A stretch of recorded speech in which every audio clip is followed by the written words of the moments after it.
অধ্যায়, রাজকন্যার অভিশাপ। বহুকাল আগের কথা।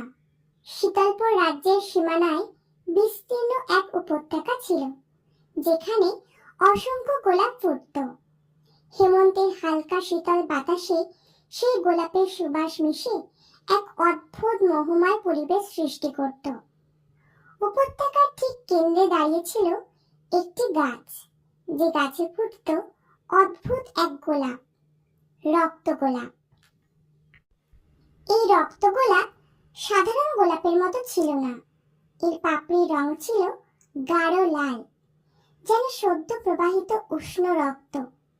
কেউ একবার এর সুবাস নিলে সহজে ভুলতে পারত না, কারণ সেই সুগন্ধ মনে এক রহস্যময় আকর্ষণ জাগিয়ে তুলত। শীতলপুরের রাজা মহেন্দ্র সিংহ এবং রানী দিব্যলক্ষ্মীর একমাত্র কন্যা পদ্মিনী ছিলেন অপূর্ব সুন্দরী ও দয়ালু। তার হাসিতে যেন সূর্যের সোনালী কিরণ খেলা করত, আর কণ্ঠস্বরে থাকত ঝর্ণার সঙ্গীত।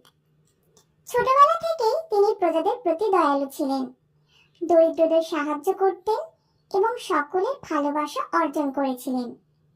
কিন্তু তার জন্মের দিনই এক অশুভ ছায়া নেমে এসেছিল। পদ্মিনীর জন্মের পর রাজ্যের প্রধান পুরোহিত এবং জ্যোতিষীরা রাজপ্রাসাদে উপস্থিত হলেন। রাজকন্যাকে দেখে তারা একে একে আশীর্বাদ করলেন, কিন্তু হঠাৎই এক বৃদ্ধ জ্যোতিষী থমকে গেলেন। তার কপালে গভীর ভাঁজ পড়ল, চোখে আতঙ্কের ছাপ। রাজা মহেন্দ্র সিংহ উদ্বিগ্ন কণ্ঠে জিজ্ঞাসা করলেন, কি হয়েছে মহাশয়? আপনি চুপ করে গেলেন কেন? বৃদ্ধ জ্যোতিষী দীর্ঘশ্বাস ফেলে বললেন, মহারাজ, দুঃখিত, আমি যা দেখছি তা বলা সহজ নয়। বলুন, আমি সব শুনতে প্রস্তুত। জ্যোতিষী ধীরে ধীরে বললেন, রাজকন্যার ভাগ্যে এক ভয়ঙ্কর নিয়তি লেখা আছে। একদিন যদি তিনি রক্তগোলাপে স্পর্শ করেন, তবে তার হৃদয় বরফ হয়ে যাবে, আর এই রাজ্য চিরশীতল অভিশাপে আবদ্ধ হবে। এই কথা শুনে রাজপ্রাসাদ নিস্তব্ধ হয়ে গেল। রানী দিব্যলক্ষ্মী আতঙ্কে পদ্মিনীকে বুকে জড়িয়ে ধরলেন। রাজা মহেন্দ্র সিংহ ধমক দিয়ে বললেন, এ কেমন ভবিষ্যৎবাণী? আমার কন্যার এমন পরিণতি আমি কিছুতেই মেনে নেব না।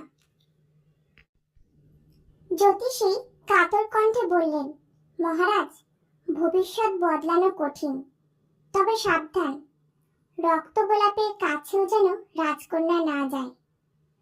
পরদিনই রাজা মহেন্দ্র সিংহ আদেশ দিলেন, সারা রাজ্যের সমস্ত রক্তগোলাপ উপড়ে ফেলা হবে। সৈন্যরা রাজ্যের প্রতিটি বাগানে গিয়ে সেই অভিশপ্ত ফুল খুঁজে ধ্বংস করল। কিন্তু আশ্চর্যজনকভাবে উপত্যকার কেন্দ্রে যে রক্তগোলাপ গাছটি ছিল, তাকে কেউ কাটতে পারল না। যেই সেই গাছের ডাল কাটতে চাইতো, সেই অদ্ভুত এক অদৃশ্য শক্তির কারণে দূরে ছিটকে পড়ত।